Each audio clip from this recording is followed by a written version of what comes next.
of the Municipal Act for the purposes of considering the following subject matters: the closed council minutes from November 18th and recruitment update for the Economic Development and Culture Committee, as well as the Mayor's Youth Advisory Council, which is personal matters about an identifiable individual, including municipal or local board employees.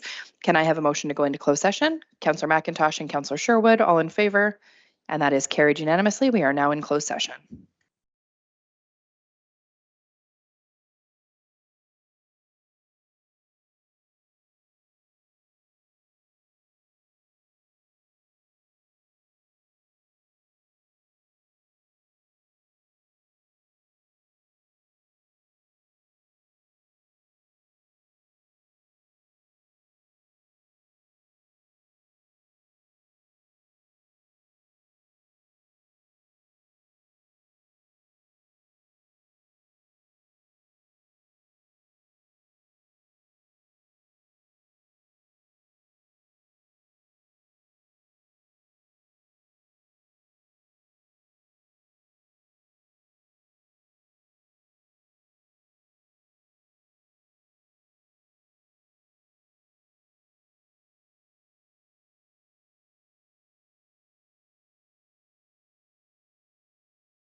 Good evening, everyone. We are going to proceed with the open portion of tonight's meeting. We're going to begin, as we always do, with the singing of the national anthem, so I will ask that you rise if you're able.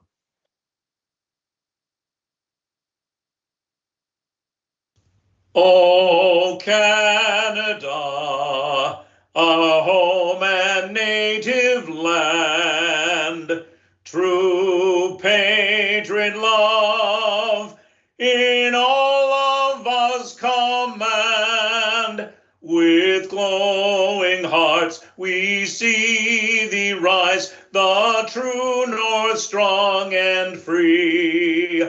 From far and wide, O Canada, we stand on guard for thee. God keep our land glorious and free. O Canada, we stand on guard for thee. O Canada, we stand on guard for thee.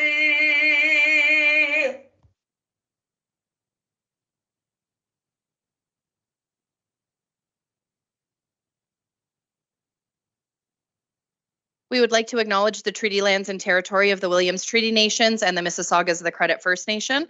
We also recognize that Dufferin County is the traditional territory of the Wendat and the Haudenosaunee and is home to many Indigenous people today. Tonight's meeting is being aired on public television and or streamed live and may be taped for later public broadcast or webcast. Your name is part of the public record and will be included in the minutes of tonight's meeting. Any member of the public connecting via telephone is reminded to press *6 to mute and unmute. Please remain muted until the chair requests comments or questions from the public. Before tonight's open portion, we did have a closed session. There is a recommendation coming out of our closed session that the minutes of the November 18th, 2024 closed council meeting be approved and that confidential report CPS 2024-80, Economic Development and Culture Committee and Mayor's Youth Advisory Council recruitment updating regarding personal matters about an identifiable individual, including municipal or local board employees, be received, and that council appoint Justin Large to the Economic Development and Culture Committee, and that council directs staff to proceed with option 1 for the Mayor's Youth Advisory Council and appoint Emma Biber and Thomas Sword to the committee, and that staff proceed as directed. Can I have a mover and a seconder, please? Councillor Sherwood and Councillor Stevens, all in favor? And that's carried unanimously.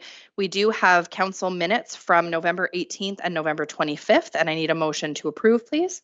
Councillor McIntosh and Deputy Mayor, any questions or comments? All in favor? And that is carried unanimously. I'm excited to move into a community recognition piece for tonight's council meeting. It's a great honor and privilege to recognize an organization that's filling our gallery today, which is great to see. It's an organization that truly embodies the spirit of community, inclusion, and empowerment, the Orangeville Wolves. It's great to have you here tonight. For 25 years, the Wolves have been more than just a sports team. They've been a family that fosters connection, builds confidence, and demonstrates the power of teamwork. This incredible organization has changed the lives of so many people in our community by creating opportunities for individuals with intellectual disabilities to participate, to compete, and to shine. What makes the Wolves so special is not just the passion on the ice, but the relationships that they build off of the ice, the friendships that they forge, the sense of belonging that's being fostered, and the unwavering support of families, coaches, and volunteers who pour their hearts into this program. To the players that are here tonight and all of the ones that are watching from home, you inspire us with your determination, your enthusiasm, and your love of the game. Every time you step onto the ice, you show what it means to play with heart and to support one another, both as teammates and as friends. To the coaches, the many volunteers, and the families that have been involved, thank you for being the driving force behind the Wolves. I know how much work that goes into it. Your dedication is the foundation upon which this remarkable organization has thrived for a quarter of a century. The milestone of 25 years is a testament to the transformative power of sports and community. The Wolves have enriched Orangeville and left a lasting legacy of inclusion, kindness, and joy, and will for many years to come. So on behalf of the town of Orangeville and of council, I want to extend our deepest congratulations and heartfelt thanks to everyone who's been a part of the Wolves' journey over the last 25 years. You've made our community better, stronger, and much more united. Here's to 25 years and many more to come. Congratulations.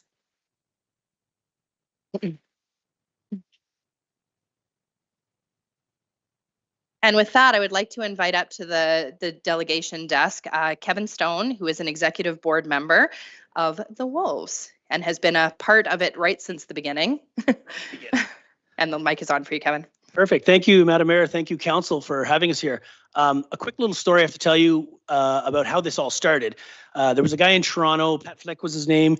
He was running a midget practice. And as anybody knows who has brothers who are on the ice, the younger brothers are pulled along in tow and they're playing around the rink. This team had 2 special needs kids on the team. And of course, they're running around the rink and the rink manager yells at him, stop doing that. And Pat Flick stands up and says, you can't do that to them. He says, no, they shouldn't be there. They should be on the ice. Okay, I'll show you. I'll start a team. So he starts a special needs team that was down in Toronto. Started with 2 players on the ice. Fast forward a couple of years, he's up to 10, 11, 12 teams. This resident moves to Orangeville, and my father, through business, needs some work from Pat Flick and goes and sees him. And Pat says, you know, I'd love to get a hockey team in Orangeville, but I just can't get any ice time.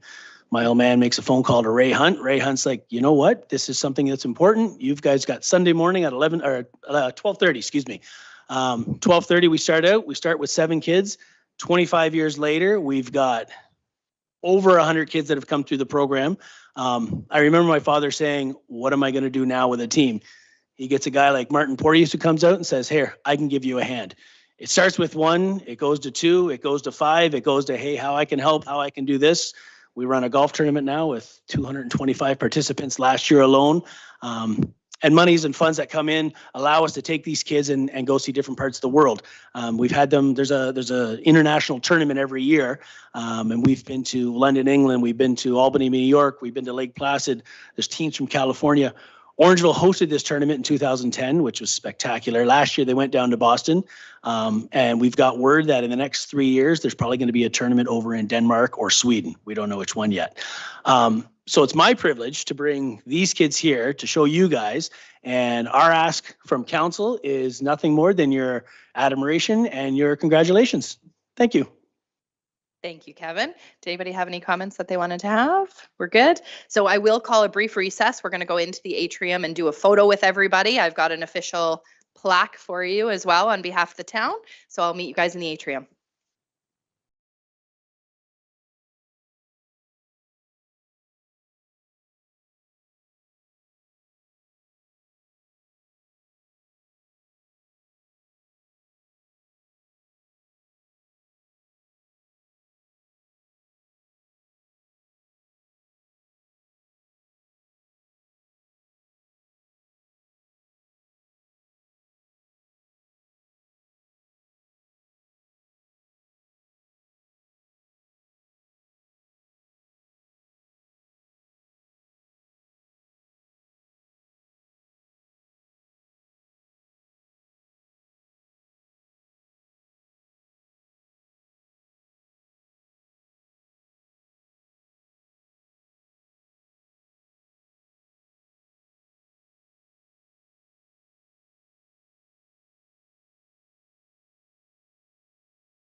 Welcome back.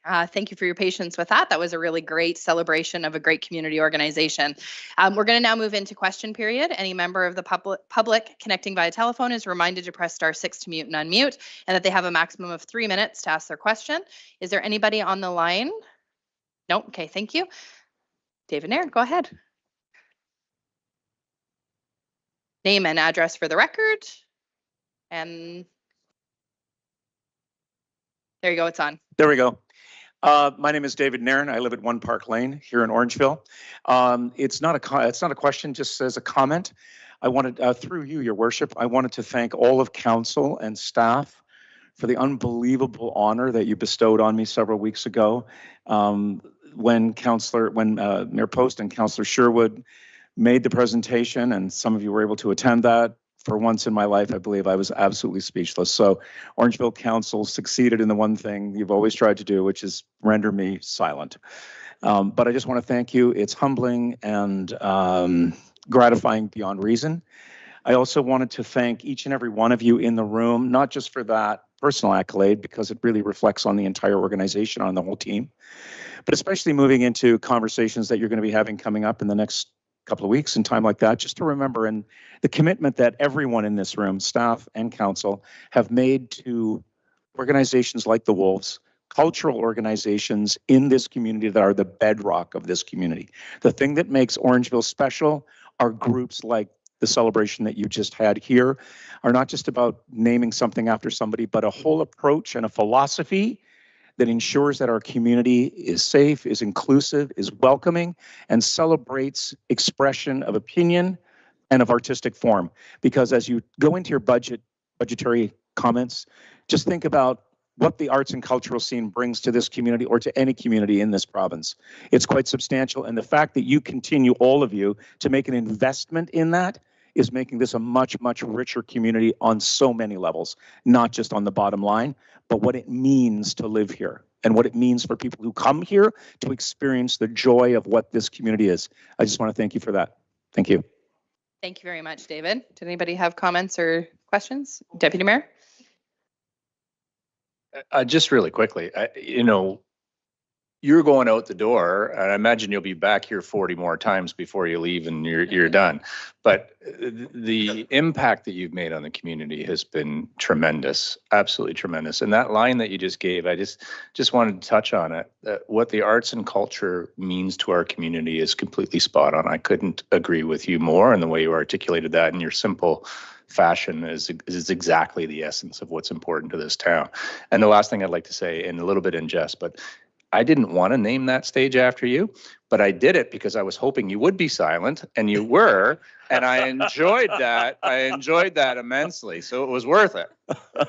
You deserve everything. Thank you, Deputy Mayor. Through your worship again to council and staff, I've said on many occasions, but there is no community in this country, not anywhere in this country, that rivals this town and Dufferin County, but this town particularly, to the commitment that it makes. We go to arts organizations across the country, and I'm talking Stratford, Shaw, Theatre Newfoundland, Labrador. It doesn't matter. Every single one of them says, how do you do what you do in Orangeville? And the answer is simple. We listen to people, we talk to our community, we listen to our community, and all of us together act on that. And that's what makes this place so special. So again, thank you. Thank you, David. Was there any other comments from council? We're good? Okay, congratulations again, David. It was well deserved. Thank you. Yep. Go ahead, Mr. Christo. Name and address for the record, please, and then it's all yours. Okay, my name is Nick Christo. I live on number 20 Paula Court, L9W55V1. Okay, I have a question tonight for council. Anyway, first of all, I would like to say good evening, everyone, instead of mention individually.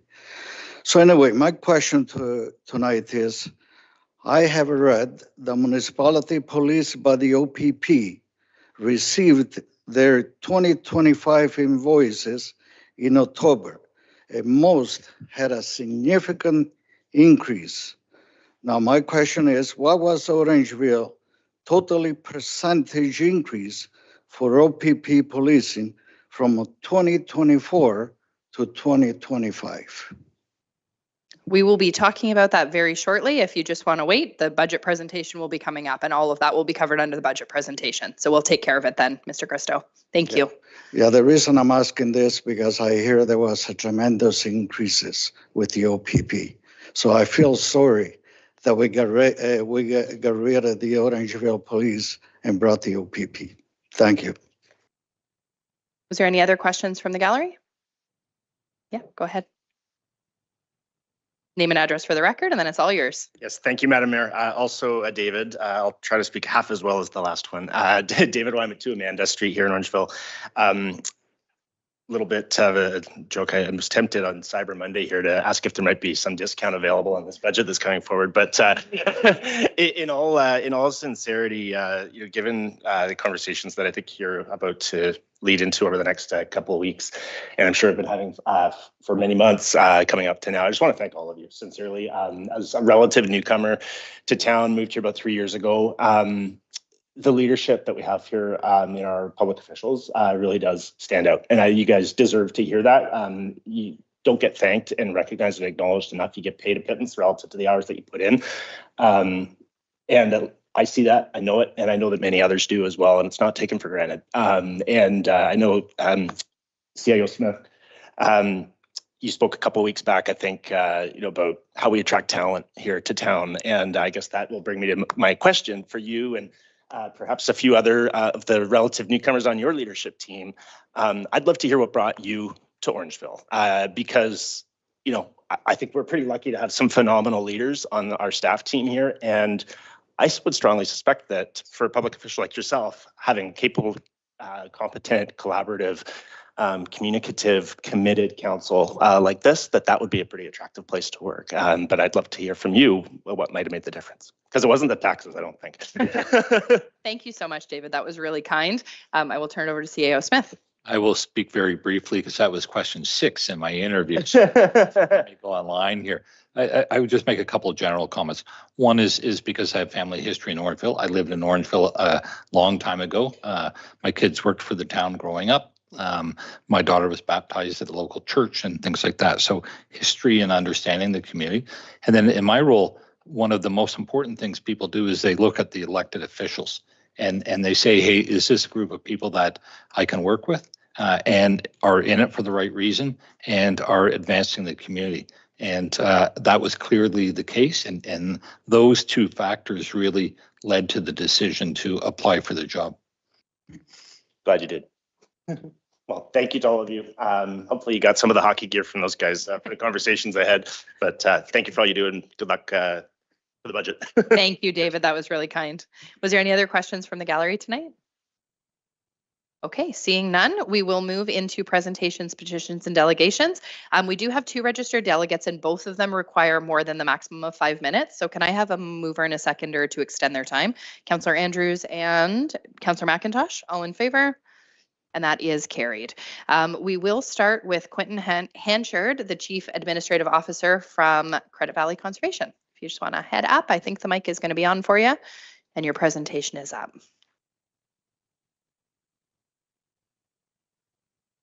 Thank you very much, Your Worship and members of Council. It's really a pleasure to be here tonight to present our 2025 budget. Just want to acknowledge as well that we have our Director of Corporate Services, Andrew Kett, who's come up this evening as well. And I'll just go on to the next slide here.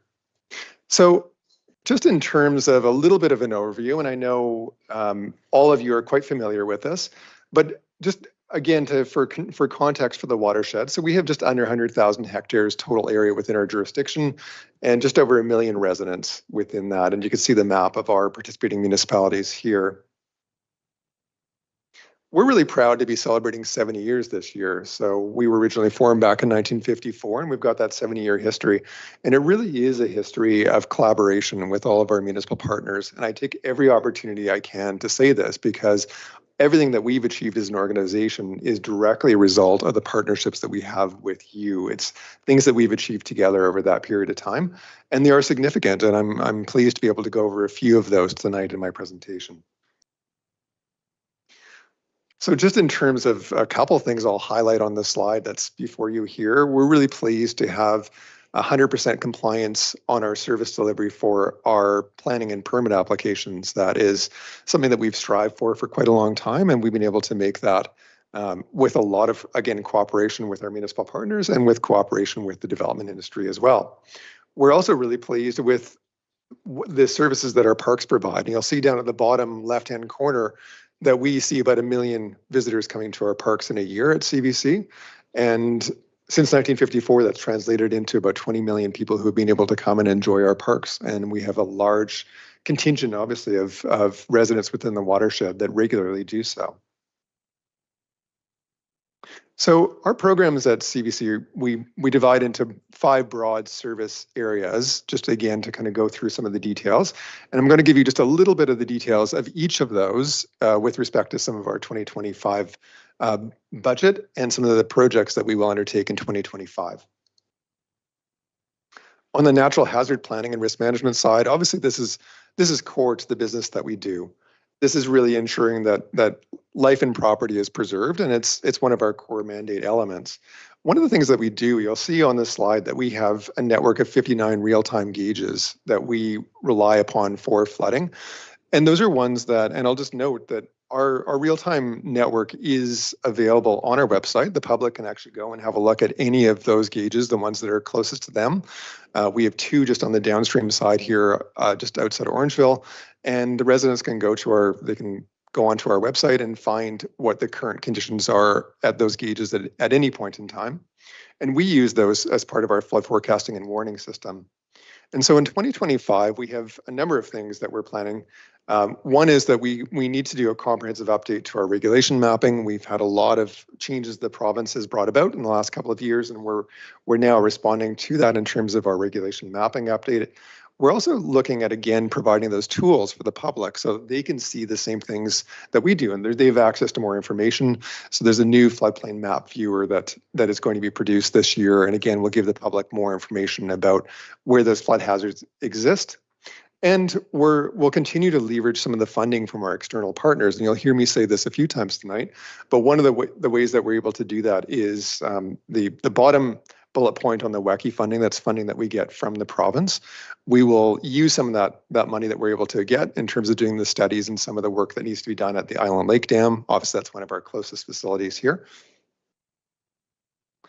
And just on our lands and conservation areas, I mentioned again, and just about how successful they are and how much of a service they're providing in the community.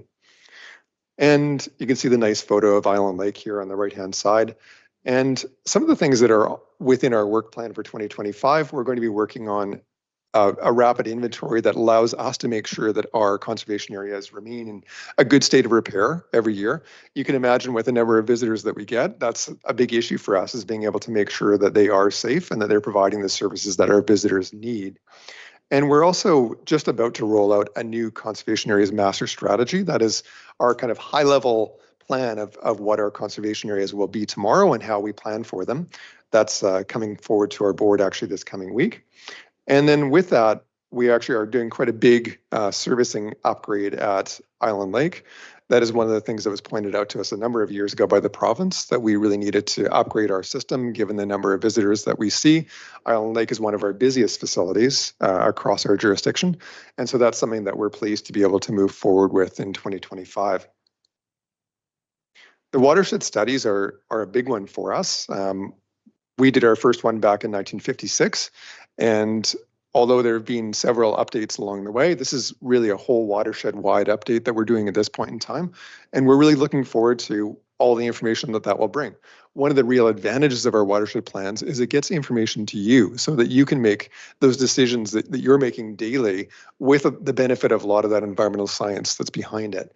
And so when we started on this journey of our watershed plan, we tried to ensure as well that our milestones and the timelines in which we were looking at were very much aligned with the timelines you were looking at. So as you look at a 2051 horizon in planning, we've looked at a 2051 horizon, and we've looked further out so that, again, we can give you that kind of useful data and information that will help with the decisions that you're having to make as well.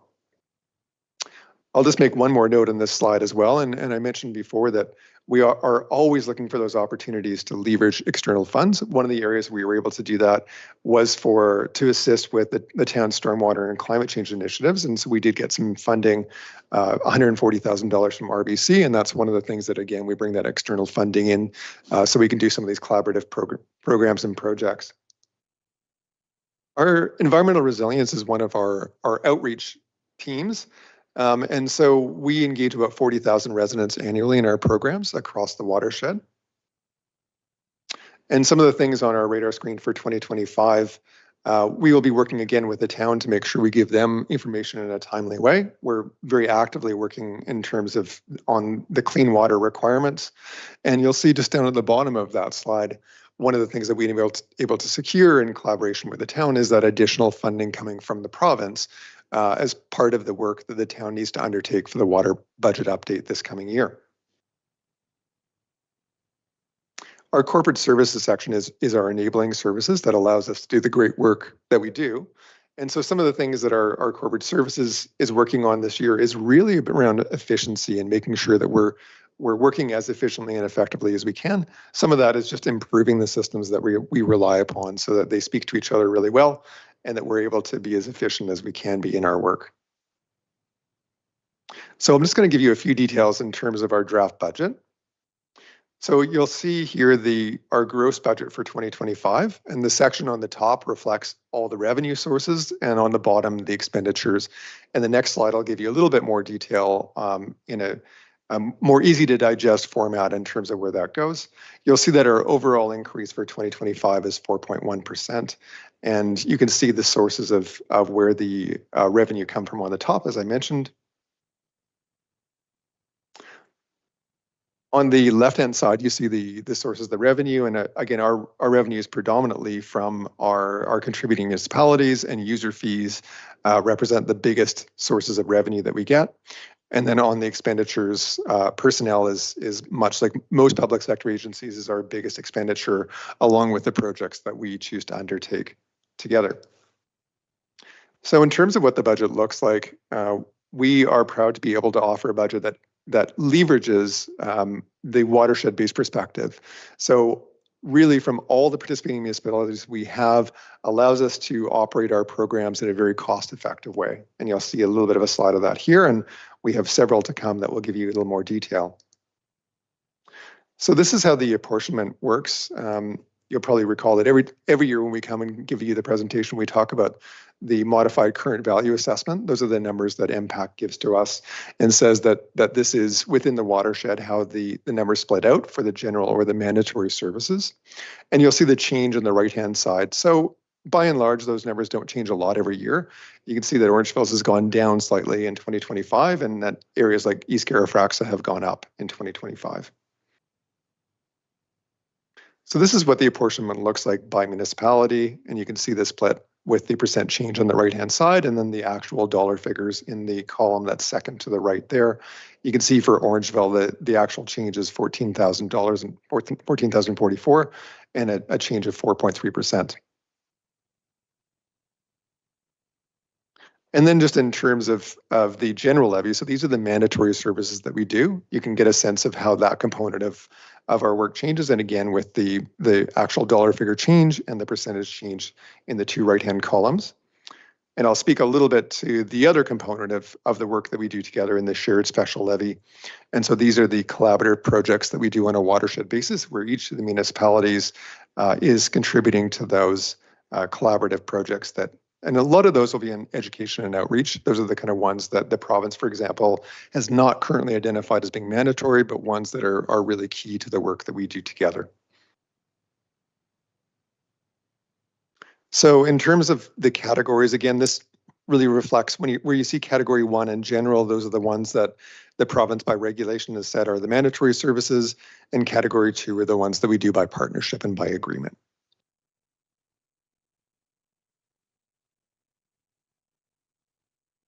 So we always try to do a forecast in terms of what our future years look like. And I do want to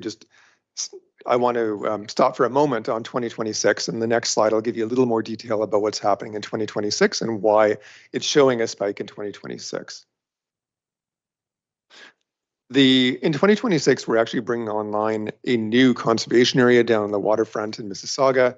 And it's really the startup costs that go along with that are generating that difference in 2026. But I do want to assure you as well that we are very actively in discussions with our partners in terms of smoothing those numbers out in 2026 and beyond, so that it's not such a change in 2026, but it's one that we're able to ride over several years. But that's what is reflected in that 2026 budget. And then you'll see in the 2027 and beyond a fairly low increase. And that's again where we're looking to try to average some of that amount over a longer period of time and ease it in a bit more. So we do have some of the unfunded pressures. These are the things that are very much on our radar, that a lot of which need some fairly urgent attention, but that are not currently within our budget envelopes. And so we are talking to our largest of funding partners, Region of Peel, as well as the Region of Halton, in terms of finding some opportunities for funding some of these things, including the Jim Tovey Lakeview Conservation Area. That was the one I just talked about. So those additional funding costs that are not within the budget are ones that we are having additional conversations specifically with the Region of Peel on.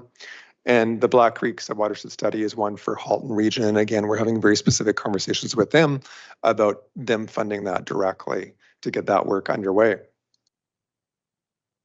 We also have hazard tree management, and we're really trying to make an effort this year to get underway with some additional hazard tree management, both in Halton and Peel to start, and then we'll certainly go beyond that. But we do realize that, again, with the number of visitors we have coming to our parks, keeping them in a good state of repair is critical. And we do need to make sure that hazard trees are one of those components, recognizing, again, that with the changing weather that we've got, and as well as the significant users coming to our facilities, it's something we need to be very aware of. We also have on our longer range forecast really some of those things where we say it's great to be keeping these things up in a good state of repair today, but we also need to make sure we're keeping them in a good state of repair for tomorrow. And so we have some of these things like the vision that was created for Island Lake just a couple of years ago, which is really to try to support a whole new group and looking 10, 20, 30 years out for it. That's something that for the time being is not currently within any of our budget envelopes, but we will continue to look for funding for that and for those opportunities to fund that. And I'll get to some of those sources in just a moment in terms of some of those external sources we've been able to tap into for that. And with that, as I mentioned, we've been quite successful in being able to work both with some of those entities that provide grant-based funding, as well as the province and the federal government, to get additional funding for it. And so you'll see on that bullet point that's about halfway down, for some of the trails and boardwalks, for example, we've been very successful with getting provincial and federal funding for that. A lot of the boardwalk renewal that we've had across our parks has been funded through that program. And that's been great, because really what it's meant is that we've been able to take it out of the need for our participating municipalities to have to pay for it. And we've been able to find some of those other sources for it. If you've been to Island Lake and you've seen the crane gathering space that we completed in just this last summer, that was one where we did it almost entirely through external funding that we were able to achieve for it. And then you'll just see some of the other sources. The last one I'll just make mention of, I was talking about our Jim Tovey site down on the Lakeview, down on the waterfront in Mississauga. We were able to secure $4.14 million from the federal government as part of that program. So every time we get those, it means that, again, we're not reliant upon our participating municipalities to pay for it. And so that's a very active part of our work, is to continue to pursue those sources as well. And thank you very much, Madam Worship. That's my presentation for tonight. Thank you very much, Quentin. Was there questions from Council? Councillor Andrews? Thank you, Your Worship. Mr. Hanchard, nice to see you, and welcome to your colleague also from the CBC. Again, I want to thank all that the CBC does for the watershed and the ecological concerns and the continuity that exists literally from, as I call it, the head of the headwaters down all the way down to Lake Ontario. You referenced the Island Lake activity, and I was curious to get some clarification. You had mentioned about the long-term funding opportunities, and so looking at your master plan, I recall visuals that have been presented here, and they really looked ambitious. And for those of us who have, of course, enjoyed things at Island Lake, we're, of course, waiting for this to happen. So from a timeline perspective, as much as you've echoed something about 2025, where are we from a timeline perspective, if you can provide us with some understanding of that?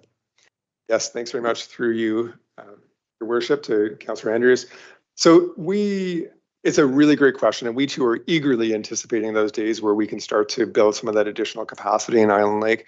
We're starting with some of the operational elements. So like I say, we need to start with actually just making sure that our waste system is up to date, and we're doing that. But as part of that bigger vision, I will say that we are pursuing funding right now. There was a funding call from both the provincial and federal government, and the scope of work that was at Island Lake for next year happens to fit within that envelope of the things that they are more generally funding. So if we were successful in those, it would absolutely kickstart that work very, very shortly. If we're not, it's a much longer term prospect for us. A lot of that work that was in the master plan might be in that $20 to $30 million range to complete. And a lot of that funding is not currently within the scope of our budget at all. So it's something that we'll have to actively fundraise in other ways for. Through you, thank you, Your Worship. And through that comment, I'm wondering if there are any low-hanging fruit items of the design that might be accelerated. Because again, when you're looking at long-term funding opportunities, those envelopes, the criteria and so on, as you've identified, but are there any elements of that design that we have seen here at Council that could be accelerated in the next year or two? Thanks very much for the question. And we're working on the operational elements that we can. So, again, the priority went to saying, okay, we have a compliance issue in terms of our septic system. We have to get onto that. That's not very glossy. We totally recognize that. We'd like to get onto some of the other elements. There's a trail realignment that the Friends of the Island Lake came up with, and that is one that we're able to secure some external funding. We're putting it to it this coming year. So you will see that one starting to move ahead, and that will improve the alignment of Vicky Barron Trail around that side of Island Lake as well. So those will be a couple of things that will come online, and for us will be exciting changes in 2025. We're always looking at the low-hanging fruit, though, and so I appreciate the comment. Even the things that we can provide very economically, we've diversified to being able to provide, fat bikes, for a lot of the seasons where we can get people out doing that. We've got, electric boats out for Island Lake. We'll continue to look at those opportunities that are maybe the ones that are still cost effective, but provide even more services for people who come. I just wanted to share this comment. And again, this is one of those hidden gems that we're so proud to have in our region. And there are a number of people from outside of our community who utilize it, but also those that, of course, part of our, real, and I should say trail master plan. The connectivity between that is so important. So again, thank you for the CBC being here. But again, I'm not sure if there are any other members of council have any questions, but again, appreciate the answers. Was there any other questions? Deputy Mayor? Thank you very much, Your Worship. Thank you for your presentation. I guess just to start off, a few things. First of all, congratulations and thank you for your help with the RBC grant, the $140,000. I think that's absolutely incredible, and no doubt that you were a huge contributor to making sure that we got that grant. Also, the flood mitigation work that you're doing within our town. It's been a long-standing issue, long-standing water issue, if you grasp that. And we'd really like to solve or make better that situation. So certainly appreciate your expertise there. My question has always been, and just so you know, I'm always the person that asks the financial piece of different organizations when they come. I don't understand your allotment of the monies, and I feel slighted sometimes when the CBC comes and they describe how we're going to be charged versus other municipalities. And I'll give you an example of kind of where I'm coming at it from. We love Island Lake for sure, but you're sitting in a municipality that doesn't own Island Lake. It sits in Mono. And yet when I look at the amounts of money that we would pay versus what Mono would pay, and yes, they're a smaller municipality, but in terms of what the CBC would do, my uneducated mind would say that they should pay more. They should pay substantially more than what we pay. As an example, the operations budget, we're 41, Mono's 14, that 0.81 and the 0.11. my sense is they should be significantly higher, and I would wish that on them, that they would be significantly higher than what we would be. And I look at the monies that we're paying, and I feel emotive about it. And I'm just wondering what your thoughts are on that.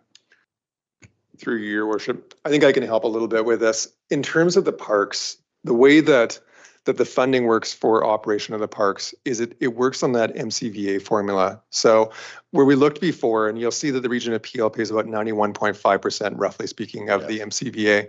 It actually means that the operational costs of Island Lake are being paid 91.5% by PL. And the other contributing municipalities would pay into the remainder of it. So even though Island Lake is also not in PL, we work on a watershed-wide basis, and the province's numbers reflect those numbers get distributed.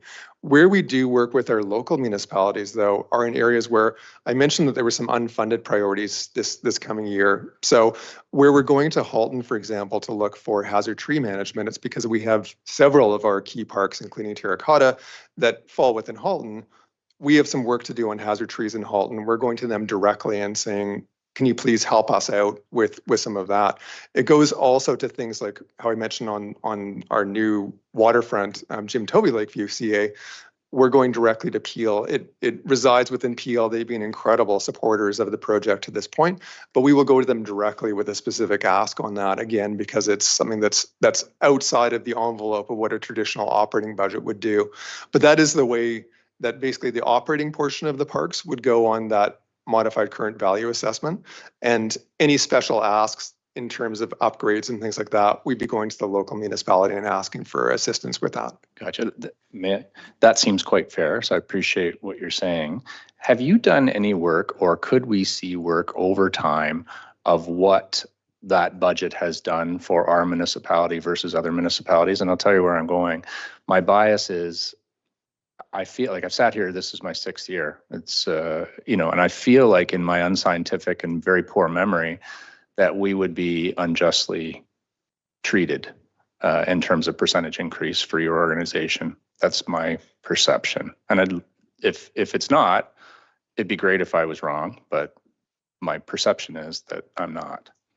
And it's probably an unfair question, but it'd be great if we had the facts and knew. And Your Worship, we'd be very happy to provide any information we can. We truly believe that the value you're getting goes well beyond the levy dollars. What we're actually leveraging for you, we think is multiple times what the value of what you're actually paying into the system. So we'd be very happy to go through it with you and give you a little bit more of a detail on what it is that you're actually getting for the money. We're happy to do so. Okay. May I? The 2026 piece, and you talk about the startup cost and the 7.7. I appreciate your explanation for that 7.7. Selfishly, that's a terrible time, right? Yeah. That's a terrible time for you to be doing that. I wish that you wouldn't do that.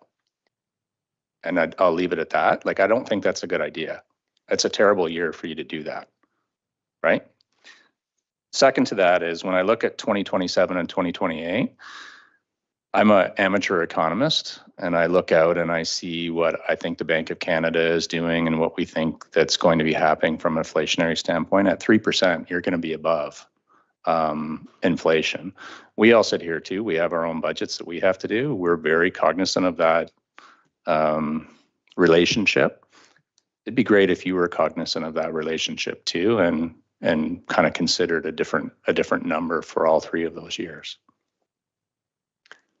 And Your Worship, we appreciate that. We really, at this point in time, we're certainly not looking to be locked to the numbers that are reflected in there. They're really just a kind of with that looking forward glass, perspective of several years into the future. So I fully expect that the numbers we will actually come forward with in the years to come will be different than those. But I thank you very much for the perspective. We'll certainly take that back.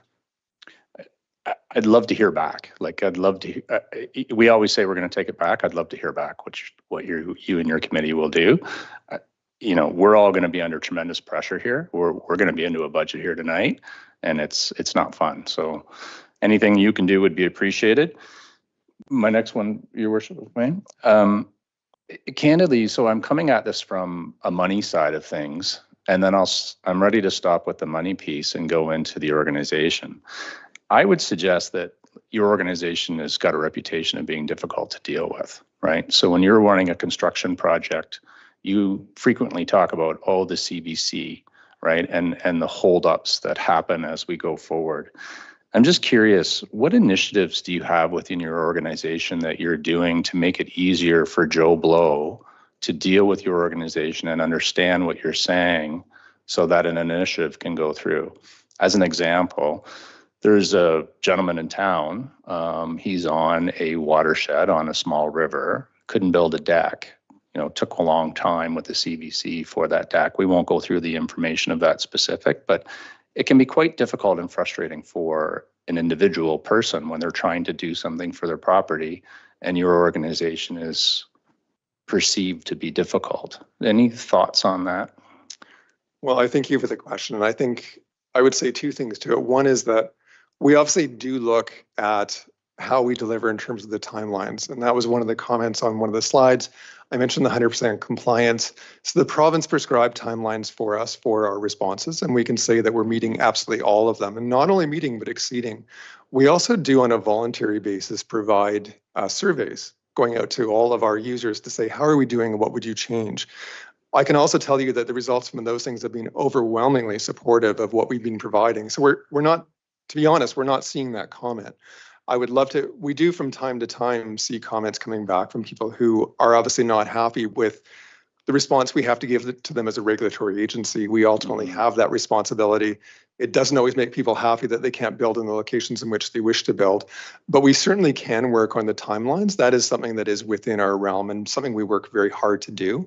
So where we might fall down or we're not delivering on that, we actually would love to hear about that for those residents if we're not providing that service. Please, our staff is very accessible, including myself. And if there's more we could be doing, or if we're not delivering to that expectation, we would really like to know that. So I have done that. Residents have reached out to me, and the timelines that your organization gets back is long. As an example, the individual that was trying to deal with your organization wasn't hearing back. I got involved, and the individual had been away and on holidays. No forward of the file, and the individual's waiting. Not here to sparse out minor things. I just want to share frustrations that, you know, our town has with your organization, and I think there's a need to increase customer service and increase the immediacy of getting back to people as we go forward. And I'd just love for you to take that back and share that with your staff. And if you'd like that specific example, I'm happy to email that to you. Thank you very much. First of all, I appreciate the comment. We're always looking to improve. And if we have, in some of those instances, not been able to deliver, that's obviously something we're looking to address. It's something we very actively work on. We do have a service delivery standard even in our office in terms of what our expectations are.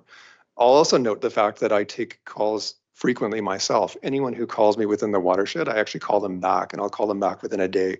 So it is something we're really trying to work on, and so I appreciate the comment. And I would just say that please, if anyone is getting comments, you know, with regard to concerns around us, please call me directly, or you know, and we're happy to follow up right away. I'll do so. Thank you for that, Your Worship. May I just one last piece? I would say that you're looking at 6, and you know, someone's not here this evening. 7 very engaged people within our community. We take our roles very seriously. We follow up. We're a little bit relentless, and so I apologize if this is coming across aggressive. However, one of the biggest frustrations I have with your organization is where your meetings are, the time that they are.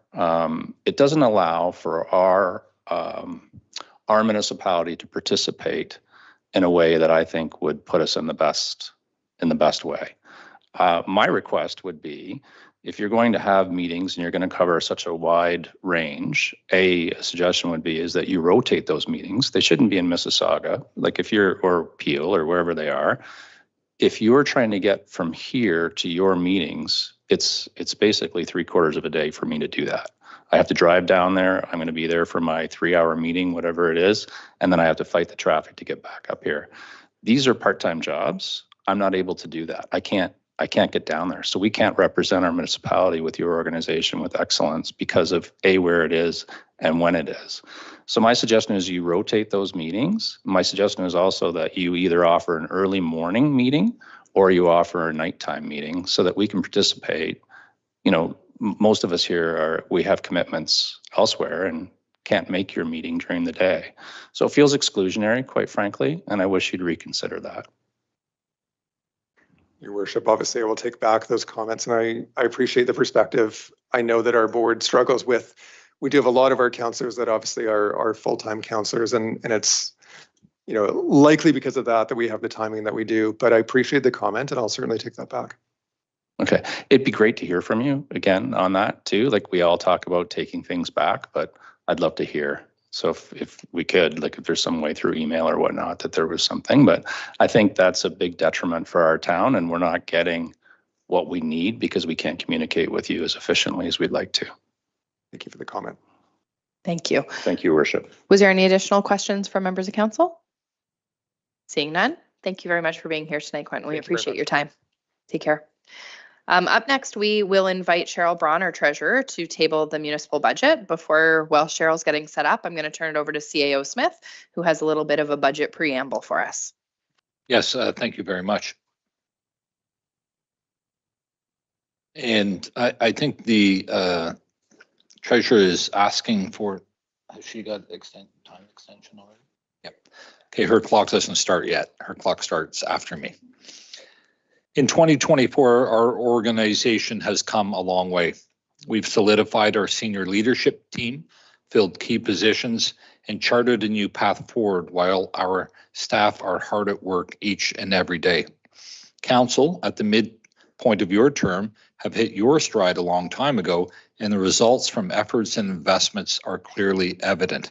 It's an exciting time in Orangeville, and 2025 is looking even brighter. The familiar push and pull during budget between wants and needs is almost non-existent this year, purposely so. Staff have focused on need and on investing in our main core services.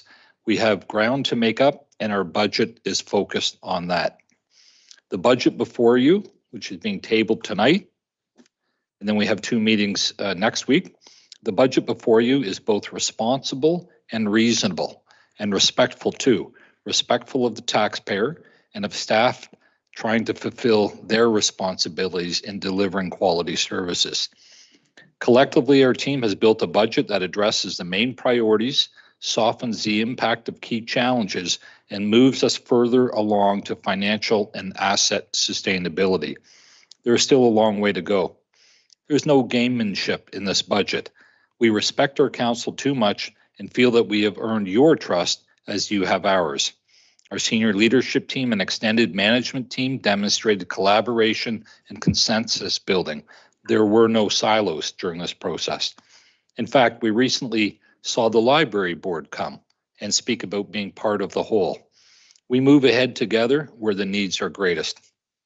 Built around a modest 2.9% increase to the town-controlled portion of the budget, it makes investments in core services, things critical to our community and organization.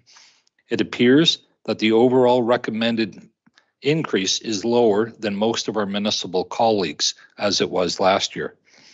It was difficult to not include and to say yes to many requests for increased services.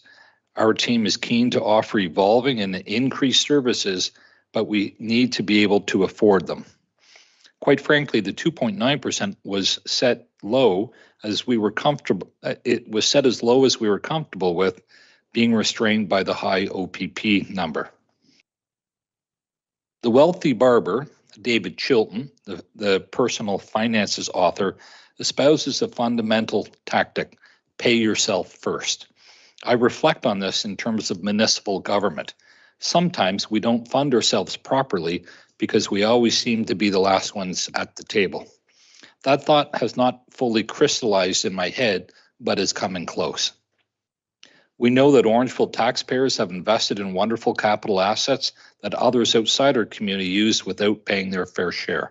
We've started correcting that and will continue those efforts in 2025. We're also building a funding model that shifts costs away from the taxpayer and on to the end user where it makes sense.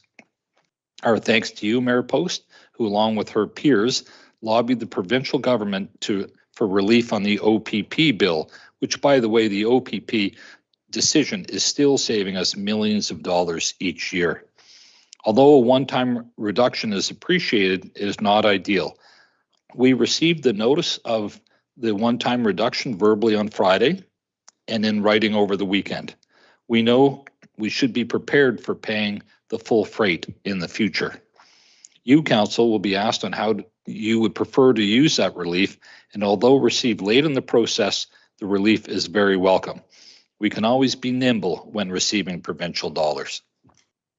We have staff working as I speak, delivering services and making our community the safe and desirable one it is. We never close our services. Finally, my most sincere thank you to our Treasurer and CFO, Cheryl Braun. She leads a team of talented professionals who make all the numbers work and provide excellent financial leadership. Shane, Rebecca, and Rocky are incredible assets, and without them, we would not be here tonight on the strong foundation we are starting our 2025 budget process. Thank you, Mayor. Thank you, CAO Smith. Ms. Braun, I'll turn it over to you.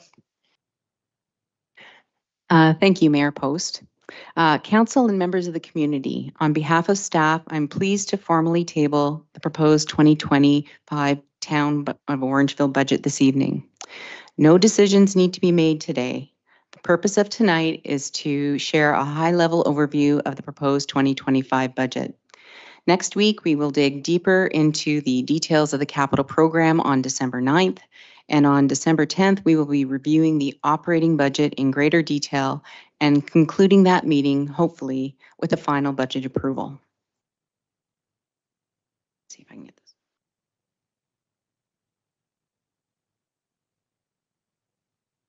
On the agenda for tonight is the budget schedule and a bit of background.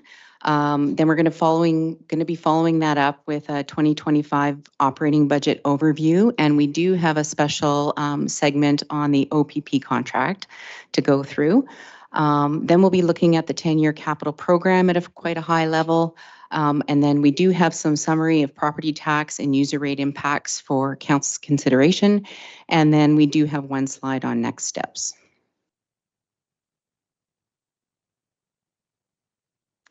So first off, with the budget schedule, the budget process did start way back in the summer before I arrived, with staff working on plans and assumptions up until the early part of September.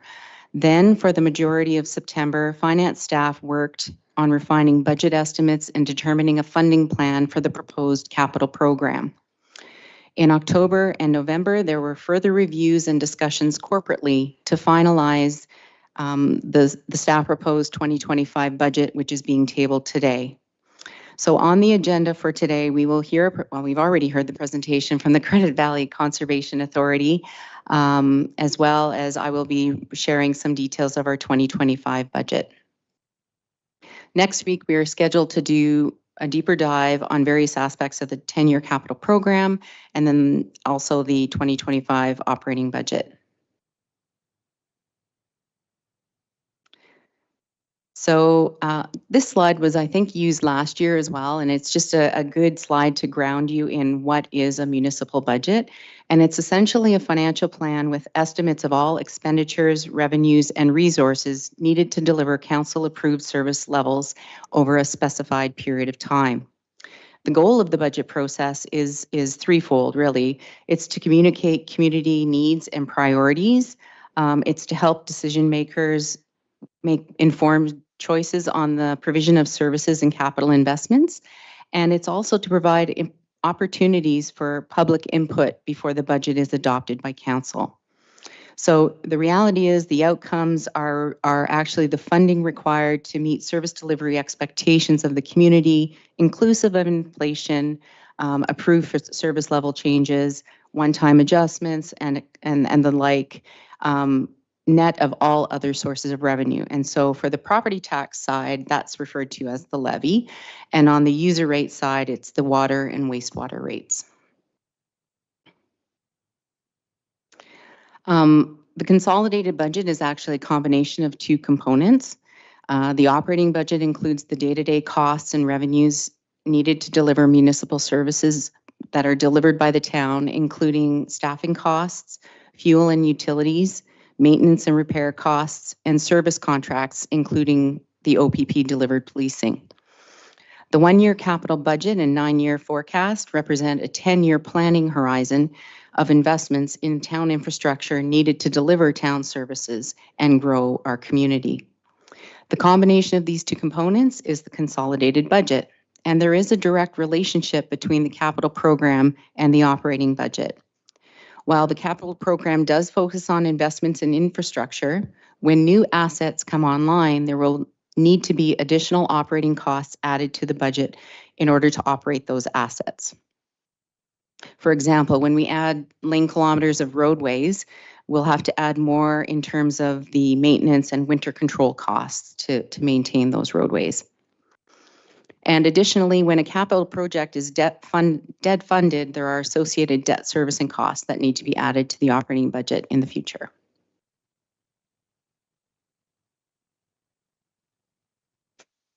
So everything the town does is grounded in the strategic plan. The 2025 budget marks the 3rd budget of this term of council, and the council-approved strategic plan provides guidance to staff in the development of annual service plans and budgets.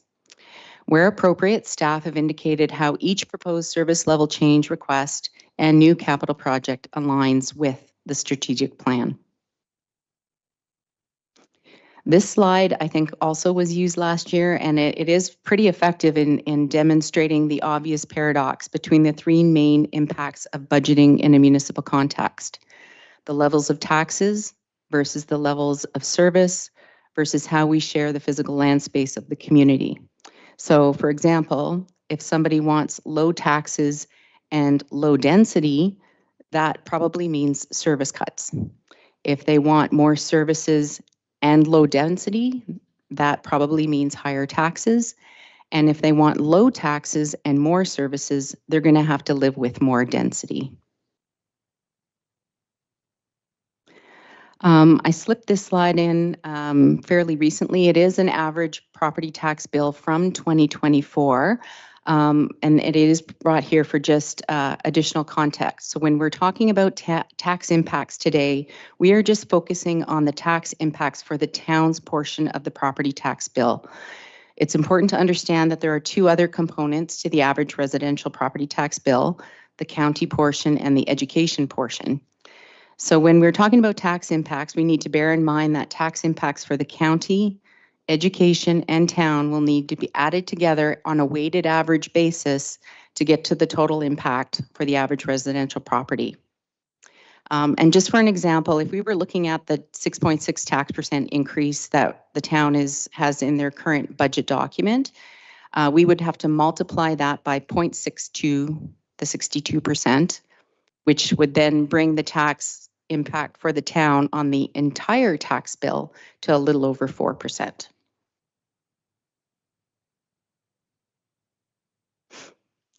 And before we get too far into the conversation, we thought it would be helpful to provide some background tax impact calculations.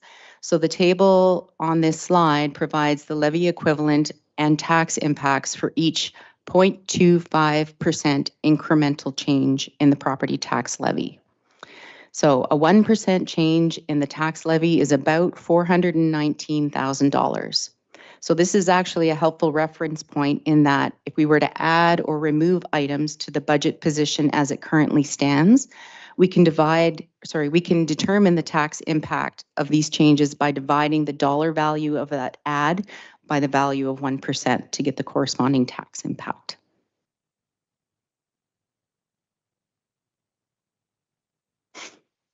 Okay, moving on to some historical information. We wanted to show a 5-year trend of inflation.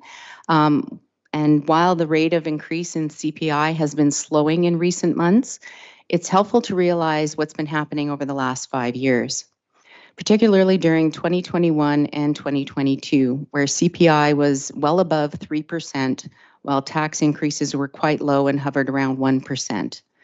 We do acknowledge that the basket of goods in a municipal setting isn't completely linked to the basket of goods that a typical consumer purchases, but many of the inputs in our operating budget, such as multi-year service contracts, actually have CPI tied to them. So contract renewals will need to catch up on inflation, and there is a slight lag from when CPI numbers are published to when we can actually get them into the budget in the following year and catch up. The graph on the right of this slide shows the cumulative impact between CPI and tax increases. So from the period 2020 to 2024, CPI increased by over 17%, whereas tax increases totaled approximately 10%. This gap does continue to put pressure on our operating budget.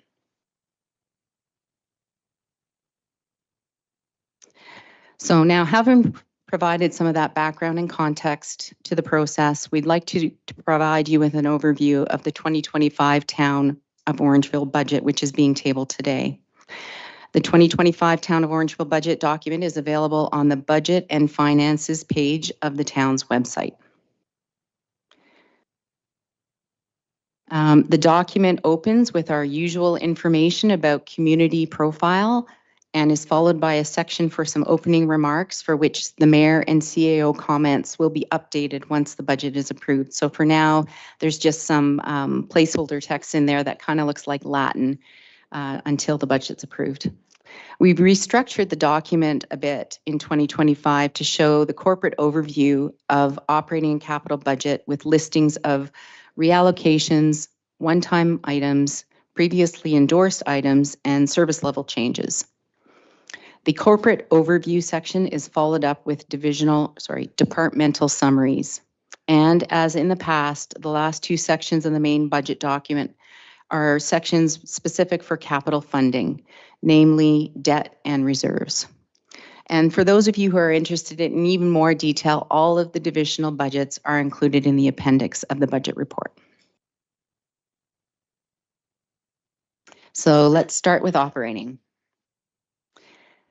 This slide outlines many of the key budget pressures in 2025 that we will be walking through today. So as I mentioned, for inflation and capital cost escalation, Ontario CPI is targeted to be around, is currently around the target of 2%. Capital cost escalation is hovering us slightly above that. It's at about 3.3% year over year for October 2024. But capital cost escalation has increased by approximately 46% since the end of 2019, if you can believe that. Infrastructure pressures such as aging assets, which are nearing the end of their useful life, those are requiring significant investments to renew and maintain, and where we aren't able to renew and maintain them on a timely basis could lead to higher operating costs. Service level changes are additional resources which are required to achieve our strategic plan, and there is a slide and some additional material on that.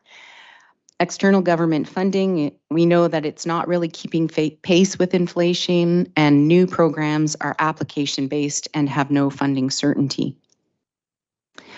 The town of Orangeville, in particular, has fairly low assessment growth. This year for 2025, it's about 0.53%. And of course, policing costs are headlining our budget this year. There was some one-time savings from 2024 that needs to be added back into the 2025 budget, as well as the catch-up for the collective agreement that was signed in July. Those were estimated in the 2023 and 2024 billing cycle, and we'll need to catch up on those. So these two pie charts are taken right from the 2025 budget document and show the proportionate share of total operating expenditure for each department, as well as how these expenditures are funded. We can see that the majority of the town's 74 million budgeted expenditure relates to infrastructure services and community services, which account for 37% and 26% respectively of the total, or 46.4 million combined. Police services account for another 6.1 million in expenditure, which is another 8%.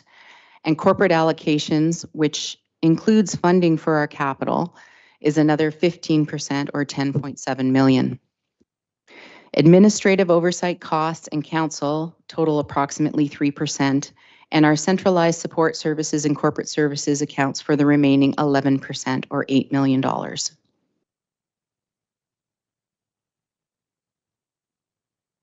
We thought it would be helpful to show a continuity of budget pressures and offsets and the related levy impacts.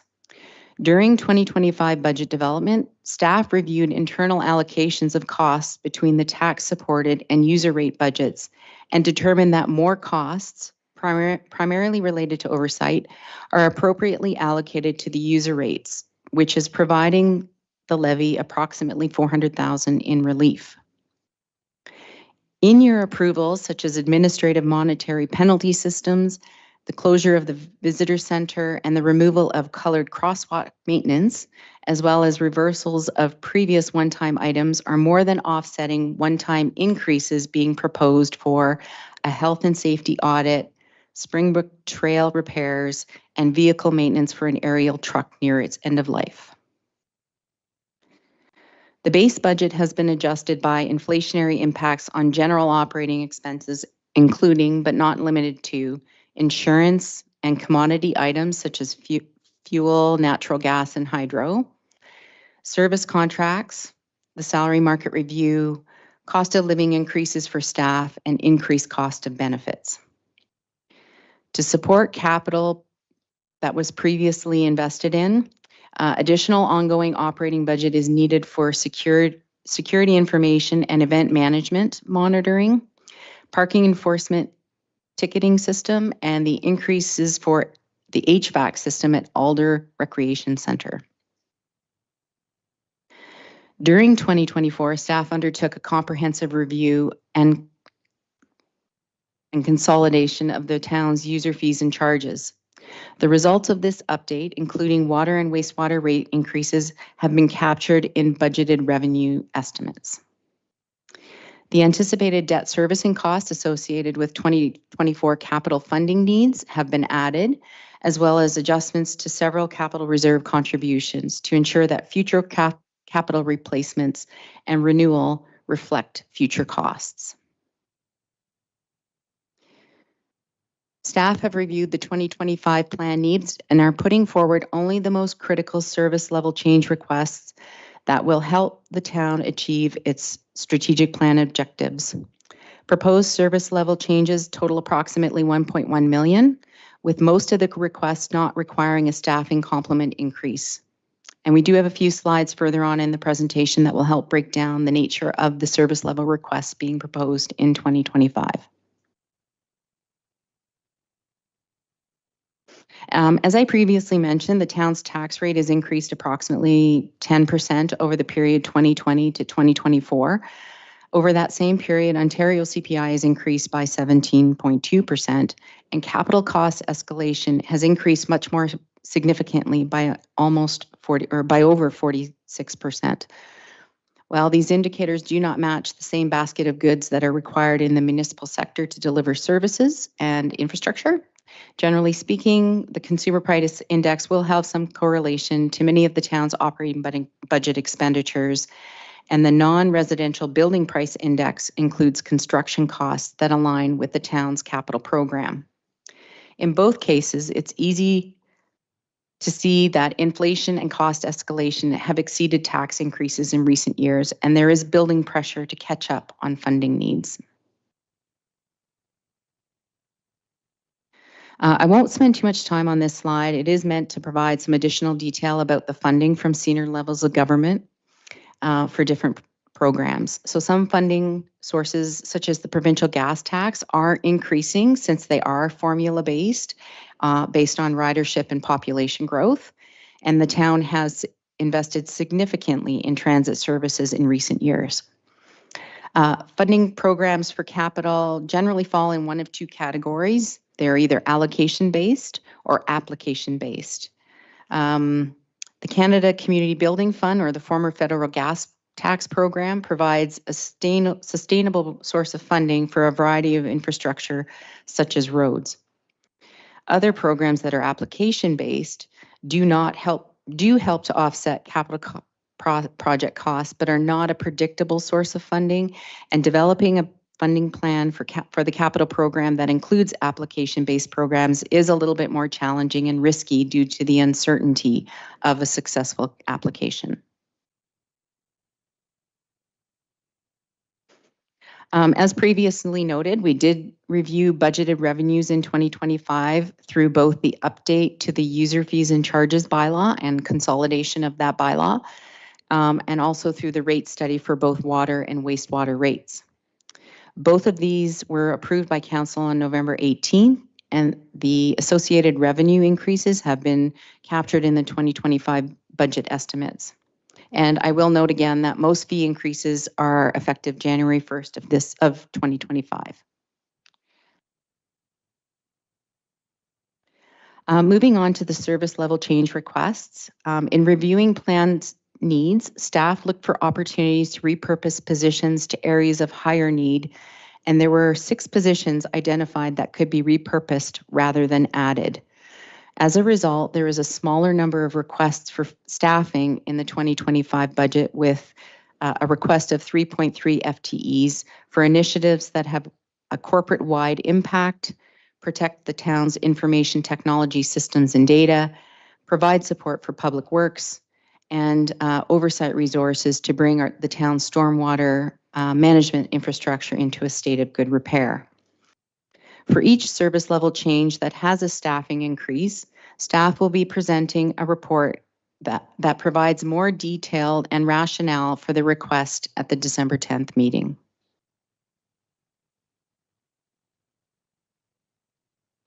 There are also a number of service level requests that do not have a staffing impact, and this slide highlights ones that have a budget impact of plus or minus $2,000.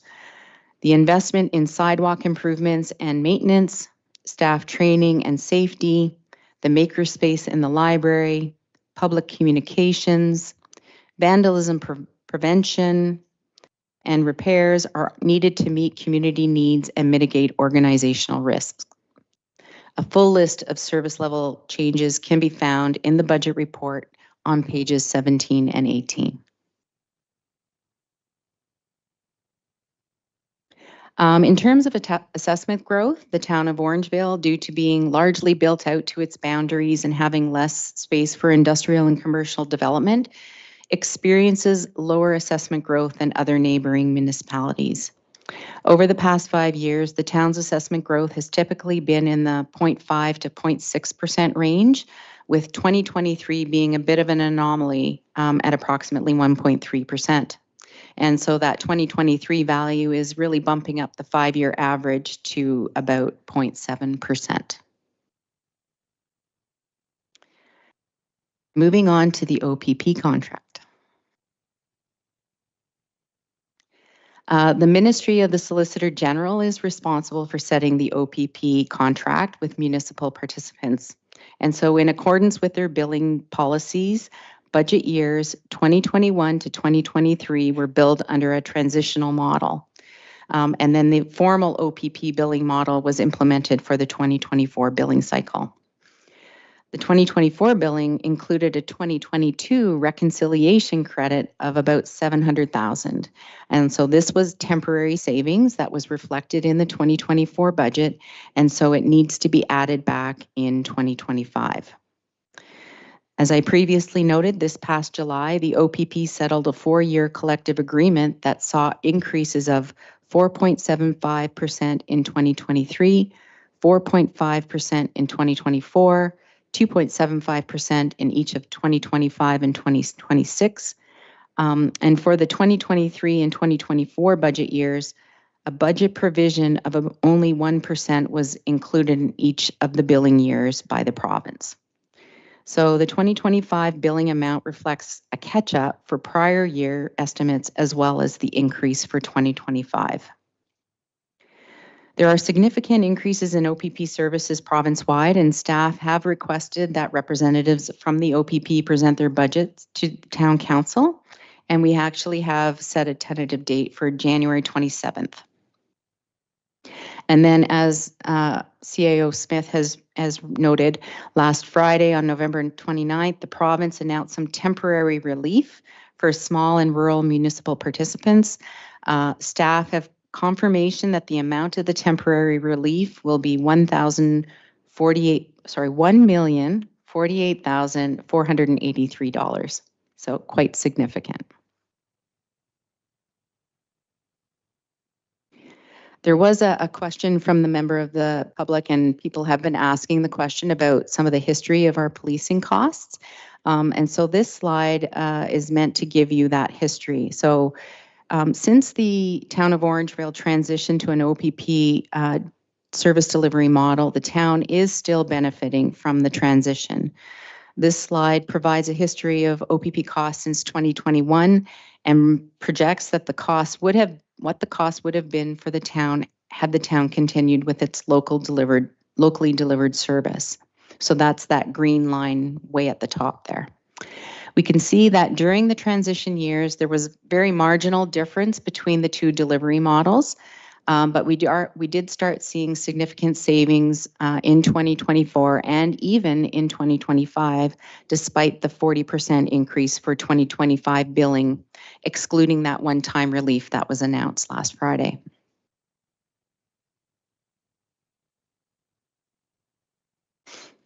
So in terms of the OPP temporary billing relief options, council does have some options.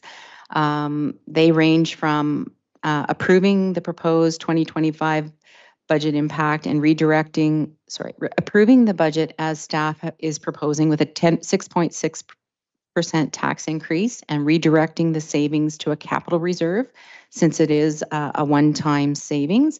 And that will preserve the budget capacity that's currently built. We'll preserve that in there so that when we move to 2026, we won't have to add it back in 2026, which may be a challenging budget year as well. Option B is to reduce the property tax levy for policing services by the full amount in 2025 and take that full savings, and it would result in a 2.4 it would reduce our budget this year, but also lead to a 2.4% tax increase next year for just this one item, assuming that assessment growth is again at 0.5%. And then option C is to just split the difference between the two.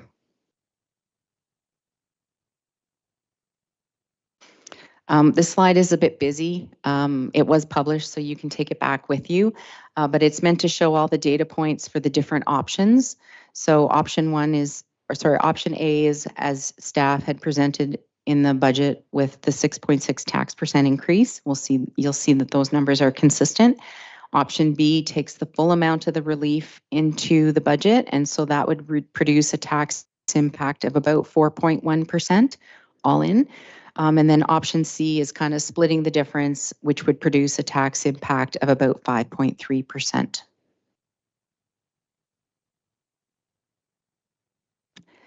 Okay, I'm going to move on to capital. So the 2025 capital budget within the 10-year capital program totals about $72 million.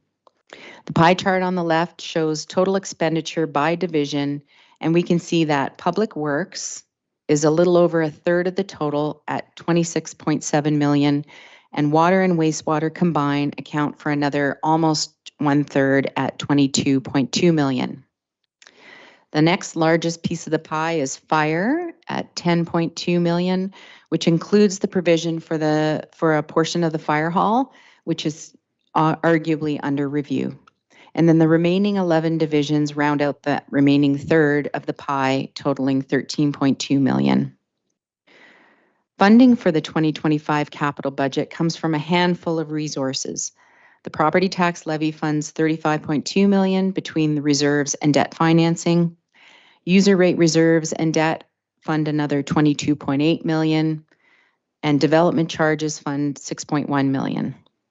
And lastly, grants, subsidies, and other third-party recoveries are anticipated to provide another $8.4 million. Similarly, for the full 10-year capital program, areas with the largest capital investment are public works, which accounts for approximately $128.2 million of the $312 million total, or a little over 40%. User rates, so that's again water and wastewater, which combined are over 101 million, or a little over 30% of the total. Fire services, which totals 31.6 million, or about 10% of the total, but we do note that there's about 21.5 million in there for the new fire hall. And then the remaining 15 divisions account for a little over $50 million, or just over 16%. Funding for the 10-year capital budget program is comprised of property tax supported reserves and debt of 135.2 million, user rate reserves and debt of almost 90 million, development charges are planned to fund another 45 million, and lastly, grants, subsidies, and other third-party recoveries provide nearly 42 million in funding for capital.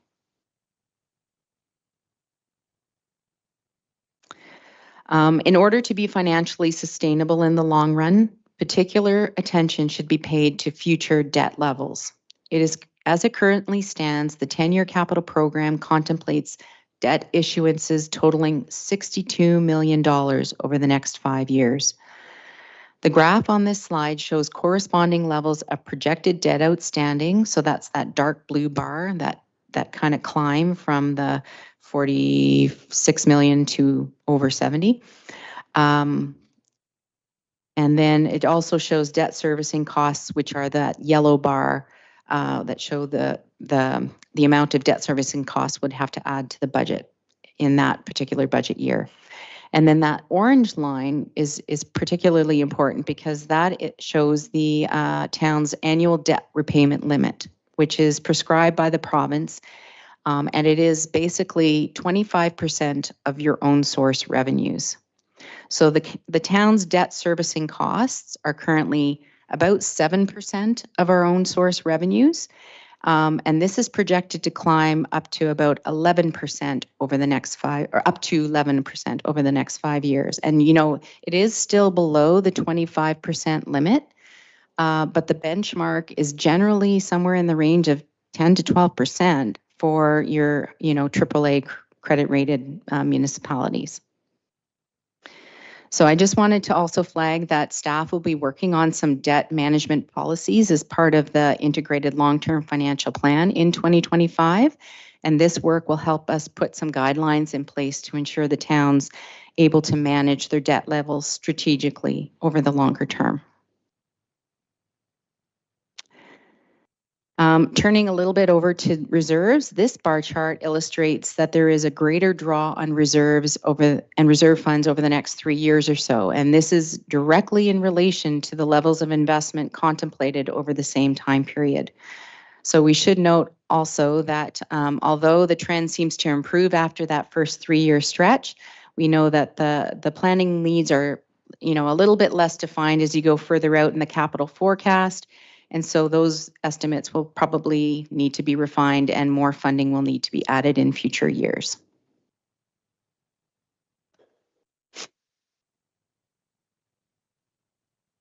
Okay, moving on to the outcomes of the budget in terms of tax impacts and user rate impacts. So this table is straight from the budget report and it provides the levy and tax impacts for the budget being tabled today.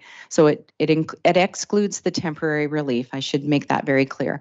So the levy increase for 2025 based on the budget document is about 7.1% and net of assessment growth of 0.53%. The tax impact is approximately 6.6%.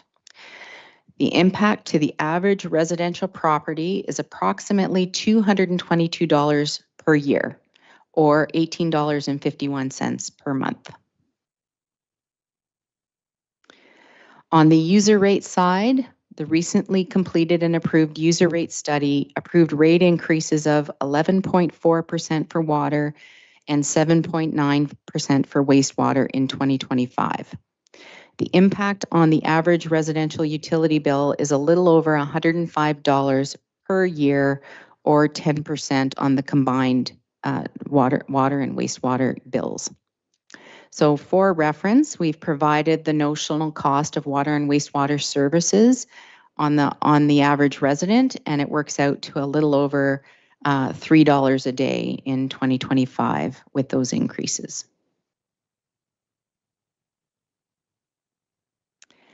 So this is the last slide. It's our next step slide. So before we open it up to discussion and debate, we'll just go over some of the timing and content plan for the next few meetings.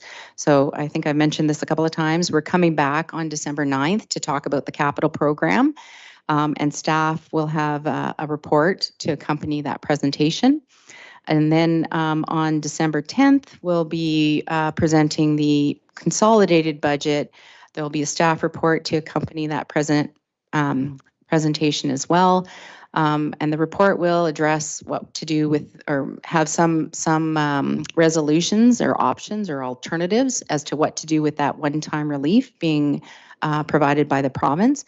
And so no decision needs to be made today on that matter. That can happen on December 10th. And then finally, we are noting here that the OPP representatives have been scheduled to come and deliver their budget to you. We realize that's a little bit late, but it was the earliest available date.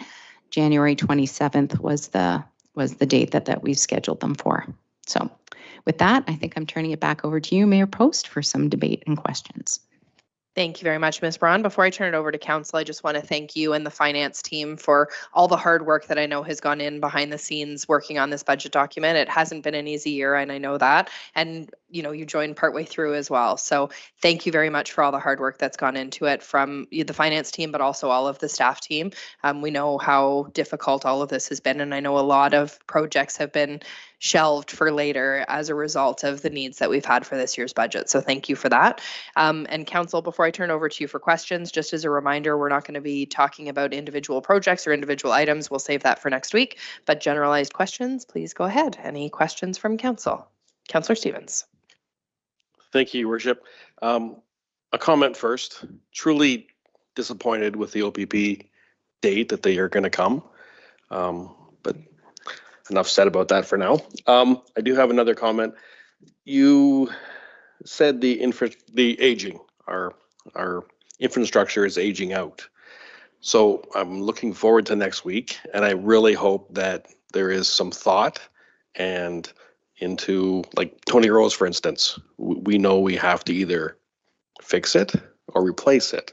And that's going to be a huge price tag either way. And I'm really looking forward to next week to see if that's on the agenda. I do have many other thoughts and questions, but I will wait till next week. Thank you. Thank you. Councillor Andrews and then Deputy Mayor. Thank you, Your Worship. Ms. Braun and the entire finance team, thank you for this comment and then a question. The comment is that we had a resident here who complimented all the work that this municipality has been up to. And again, I echo that. The hard work that collectively, the team throughout the organization to go through this budget design and delivery at this point. There are also what I call the armchair accountants out there, the budget experts who've been critical. The number of phone calls that some of us received, emails that we received, was incredibly frustrating because we're here to defend what this municipality is all about. And I would have hoped that we would have had a full gallery here tonight, despite the regulars that come here. The issue is that we have individuals that are really good at barking, but they have no bite to any of their comments. And I wish they would have taken a look at your Budget 101 presentation because it was very well presented. And I think that this is something that, we have to stand up for, what is going on in this municipality. And again, I commend you and the team for what you've presented. Comment I have is pertaining to the assessment. And I know that this is not part of the budget dialogue, but again, it's a question that comes from curiosity more than anything else. And it says, of course, the figures that we have on the average assessed home value is, of course, from January 2016. We're going to get this, this mystery decision at some point that we're going to have a reassessment of the value of the properties that, many of us own. Do you have any inclination, and again, not to put you on the spot, because again, we're talking about this 2025 budget, but that potentially could have some significant impact at some point. Have you any inclination on when this might be coming down? Ms. Braun? Absolutely none. Okay. Just wanting to make sure that our general public knows, because again, these are the pressure points that we have from a municipality. But again, I commend you and your team for what you've presented at this point. Again, further dialogue will be taking place next week. CAO Smith? Yeah, I just want to build on the treasurer's comment. Absolutely none. Me neither.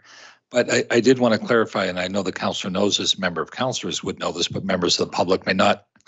The assessment value of your home, if it goes up through reassessment if everyone's home goes up by 10%, it doesn't mean your taxes go up by 10%. The mill rate changes so that it has no bearing on your tax bill. So I just want to make sure that everybody understands that. It skews the portion. If somebody's assessment goes up 50% and somebody goes up 10%, it may have some difference, but the municipal budget doesn't change. How much money the municipality needs to operate doesn't change based on assessment. And that's not a great example, but maybe we'll explain that a little more clearly as part of the operating budget. Thank you. Deputy Mayor? Thank you, Your Worship. Two, I'd just like to say thank you for this budget. It struck me while you were presenting, clearly you know what you're doing. That was very clear. But what I find particularly impressive, it's hard to come in. I've changed jobs many a times. And when you come in and you don't own and you don't know the history and you didn't own the initiatives or the tactics that took precedent before, you taking this job and then have to deliver on it, it's an incredibly difficult thing to do if you've ever had to do that in your career. So kudos to you. And you made it, I was trying to think, is this making sense? And everything you said made absolute sense. So thank you very much for that. If I may, Your Worship, two questions. One is the assessment growth that Councillor Andrews talked about. There is a disconnect between development and what that means for the town and why it's important. When I look at the 0.53 that's happening, and I remember you calling that out last year, CAO Smith, about, hey, one of the issues is this 0.53, and it really hasn't changed. Why is that important to us? And how does that help the taxpayer? Because lots of times what people are looking at, they think that the politicians are greedy and they want all this development and, we all benefit from it. My view is that we all as a town, as the residents, as taxpayers benefit when we develop versus not. And I'm just curious from your perspective in a layman's terms, can you describe that for the public? Ms. Brown? I can take a crack at it. So generally speaking, when you have assessment growth, your tax rate is basically your property tax levy divided by your total assessment. So as the assessment base grows, you get a bigger denominator, which then brings down your tax rate. Now, I could probably spend a day talking about how growth doesn't really pay for growth, because there is the infrastructure side of growth. And so development charges don't pay 100% for growth-related infrastructure. There's mandatory exemptions and some of the stuff that the province has done to reduce development charges.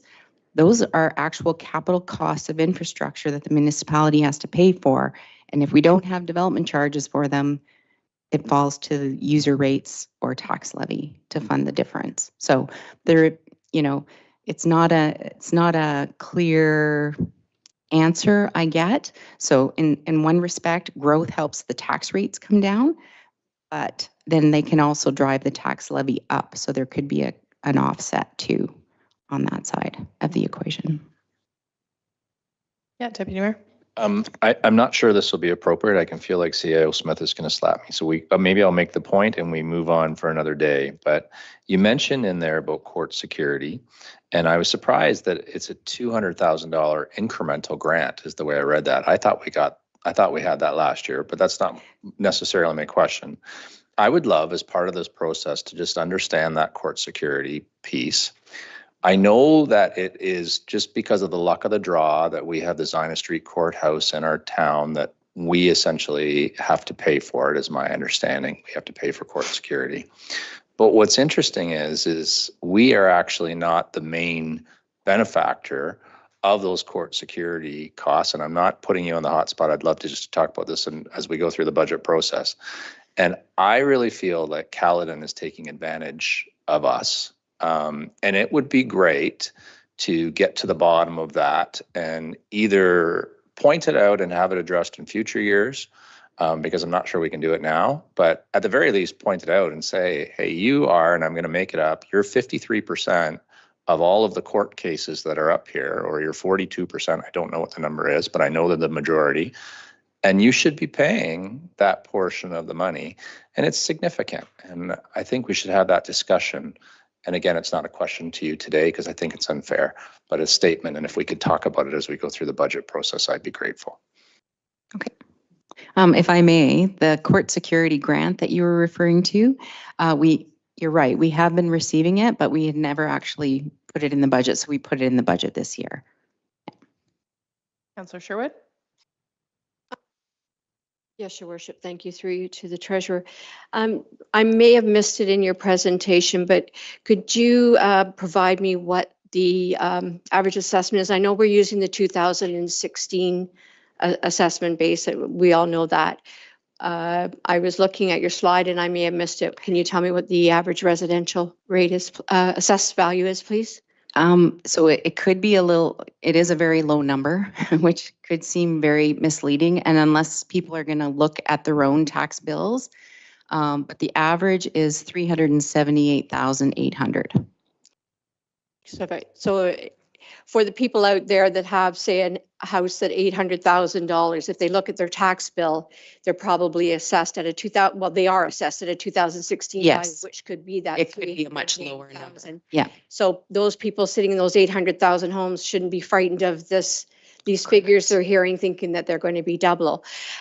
Just one other thing, when you came up with that assessed value, did you use the median of the residential, or did you use the value of the fully occupied residential? We took the residential class divided by the number of units. Is that including vacant land residential? No. Thank you.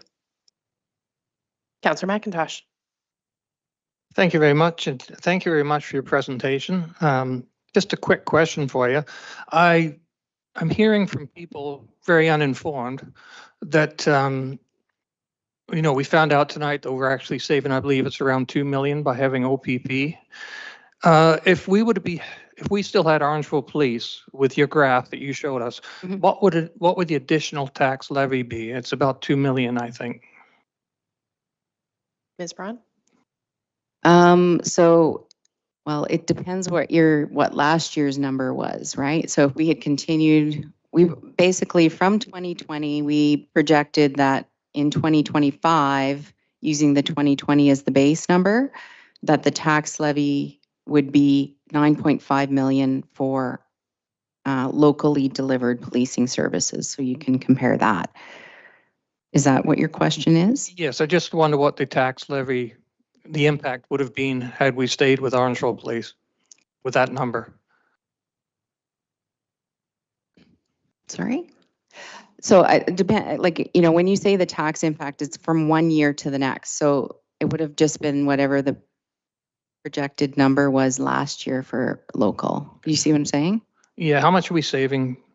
You had mentioned. Accountant, smart, CAO, not. Okay, so 6.1 versus the 9.5. I think the question that you're asking is if we were paying the Orangeville Police, which I believe on your slide showed about $9 million, Mm-hmm. and we're paying the OPP about $5 million. Mm-hmm. There's a $4 million differential there.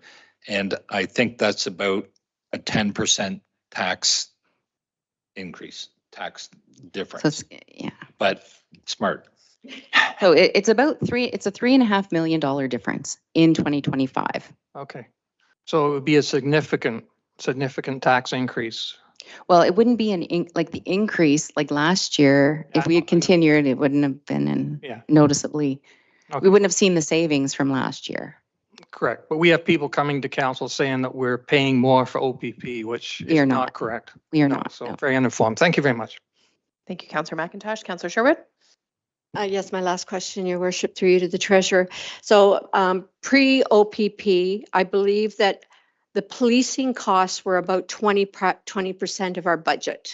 I'm thinking, okay? I'll take your word for We'll it. go back in the early 2000s.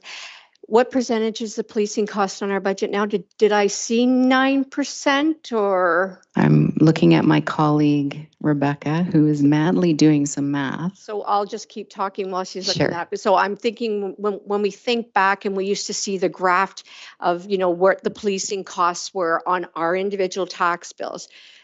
At the time, going back in OPS days, it was significant. That bar went way across. Well, now our policing, that bar doesn't stretch across, okay? So I believe Rebecca might have it there. Or 13%. so policing cost is 13% Yes. of our budget. Yes. So again, I'll go back historically. I believe it was at 20 or 25%. Was there any additional questions for members of council at this time? No, seeing none. Thank you very much, Ms. Braun, for being here tonight. We look forward to the ongoing budget talks starting on Monday. With that, we will take a short break before we get into the rest of the budget. So if I can just have 10 minutes, we'll start back at 9 o'clock.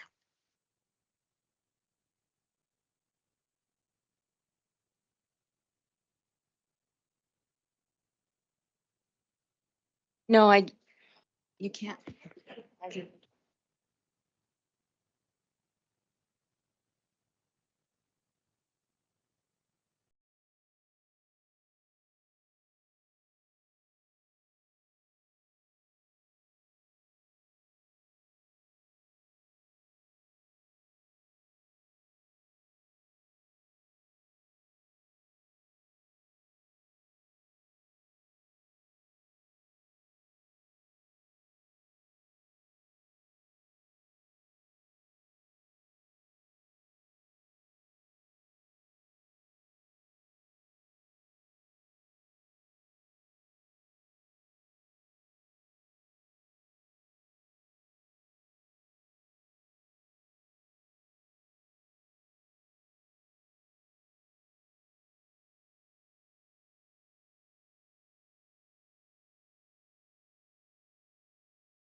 This will be a two-prong approach because I know Deputy Mayor Taylor also has a question. But this was, again, I wanted to comment to the staff involved, an excellent report. A lot of detail and, again, very important from the perspective, from an operational perspective.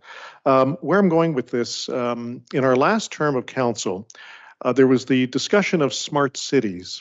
And I think those of us that are sitting here remember that dialogue where it was the opportunity to digitize, connect everything from an operational perspective. And this is what the SCADA work plan is highlighting, is in fact that opportunity. One of the pieces that I think is critical, of course, is the infrastructure from a cybersecurity perspective. And again, this is, I think, using the term spot on with the idea of allocating appropriate resources. I do have a question that is pertaining to the system standardization. And has this, and again, I apologize if it is in the 2025 budget, but part of this is the long-term approach to this work plan for SCADA. Has there been an allocation of funds for that standardization across the system? Because again, we have kind of, using the term, and again, respectively, a hodgepodge of different systems that have had the ability to speak with each other technically, but there is also that likelihood that some of them may be susceptible to some cyber attacks or breakdowns. So has that been allocated? I guess would be GM Koselleck. Mr. Koselleck, go ahead. Through your worship, funds have been budgeted to complete the work. Some of it has been in previous budgets that's carried forward, and additional funds have been put in for future years to do the actual implementation. But the funds for the study work and getting everything going has been included. Great, thank you very much. Deputy Mayor, you had a question on this one as well? Just really quickly, the SCADA system, I think, is going to help us tremendously for sure. There's a lot of questions about water and how our town is managing things. And when you look at the overall bill here, it's such a huge amount. And last summer we had kind of a dipsy-do in terms of our ability to service, and we had to put in some restrictions and whatnot. I'm just curious if you could explain ever so briefly to the public how this will benefit us and how this will solve it, because even talking about new development, the first thing people mention is we don't have the water. I'm like, well, no, we do have the water. So there's this disconnect with the public and where we're going. Mr. Koselleck? Through your worship, yeah, I guess the town got their first SCADA system in 2009. And the SCADA systems, fundamentally, it's the computers, the controllers, the programmers, everything that can automate the operation of our water plant, wastewater plant, and the wells. So when the demand gets higher, the computer can tell I need to turn the wells on. Oh, well, what demand's gotten even higher? I'll turn on a couple more wells. If the tower is getting too full, it'll close it off. So it's all controlled. It reduces the amount of operators that are required to be there to operate the system, monitor the system, and it also has all the records management for it. So it tracks when pumps went on, it checks the temperatures, the flow rates, has all the details. So it's good for reporting, but again, it also ties back to the cybersecurity. So the town put it in 2009, about 15 years ago. And I think that's where there has been a little bit of, it was called a hodgepodge, and I like that, where work was done by one group using a certain programmer, certain controllers, done by another group, done by another group. So we have a really mix of systems and controls, and we've had people start with the town and go, I haven't seen those controllers. They've been obsolete for years. So a lot of that leaves us open more for the cybersecurity. So our plan is to be able to update the system so it's accurate. We have reliable equipment, we have secure equipment, but we're also looking at some of the other opportunities. We talked a little bit for some of the other facilities. Maybe we could use the SCADA at some of the arenas and the pools. Much like with the wells, you can check the temperature, you can check the runtime, you can track everything, you can control it remotely. So it adds a big advantage to it. That's one of the big things, we're updating our system to be able to do it remotely. So if an operator gets an alarm at 3 in the morning, they don't have to drive in to take a look at the well, what's going on. We're going to have that so they can log in, use an iPad or that, see what's going on, be able to control things and address it quicker. And part of it talked a little bit with the demand. It's almost a separate entity than the SCADA, but part of the issue with the demand was our peak. Our average water usage, it's about 4,500 cubic meters a day. sometimes we'd have a peak where you'd use 15,000 cubic meters a day.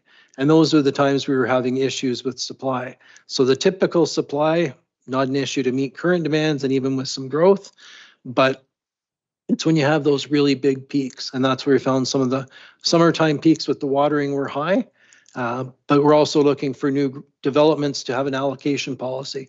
We'll be bringing that forward to council in January or February to look at how we're going to allocate capacity. We're working on upgrading the wells and the towers.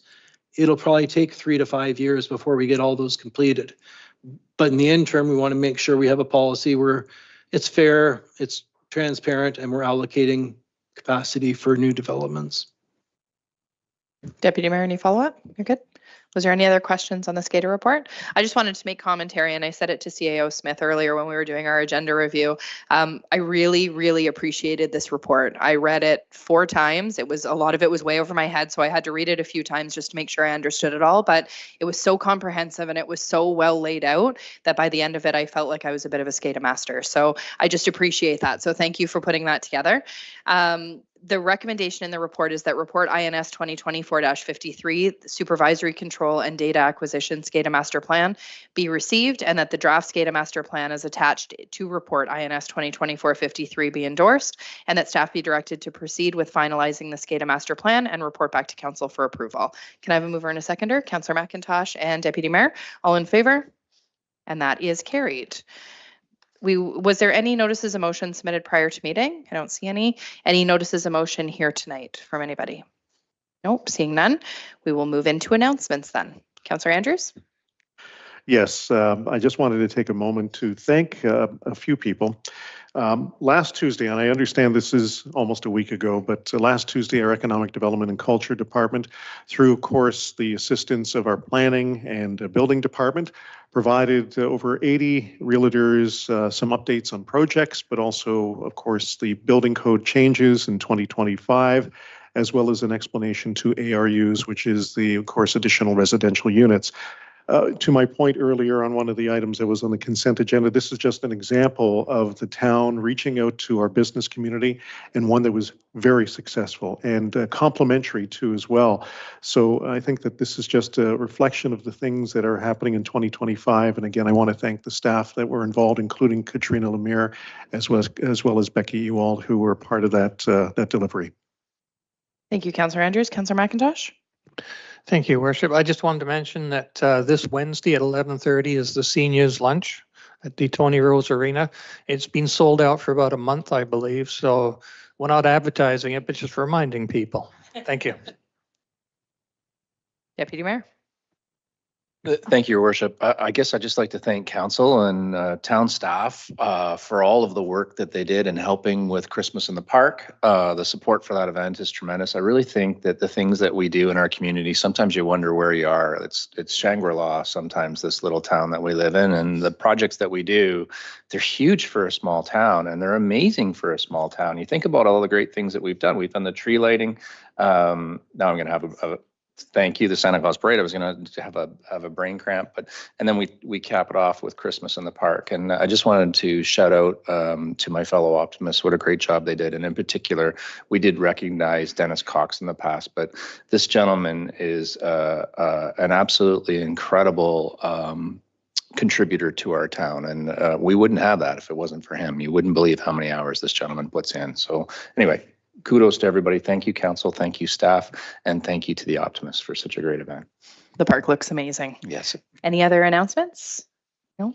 I have one. I wanted to recognize a gentleman from the Art of 8 Martial Arts Academy. Just recently, Crew Martello was at a World Boxing Championship and won the national title and belt as the Canadian champion in Muay Thai.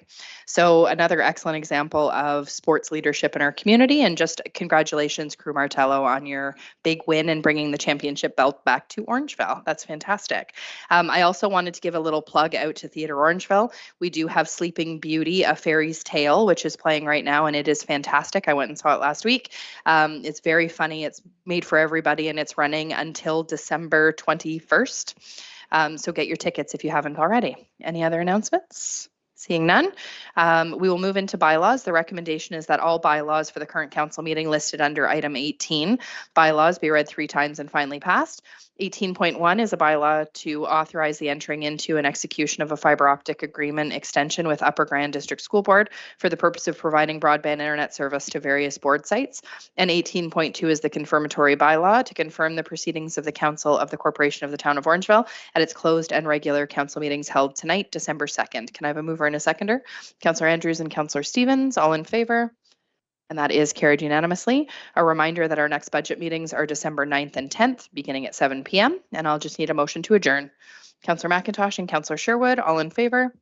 And that is carried. Have a lovely evening, everyone.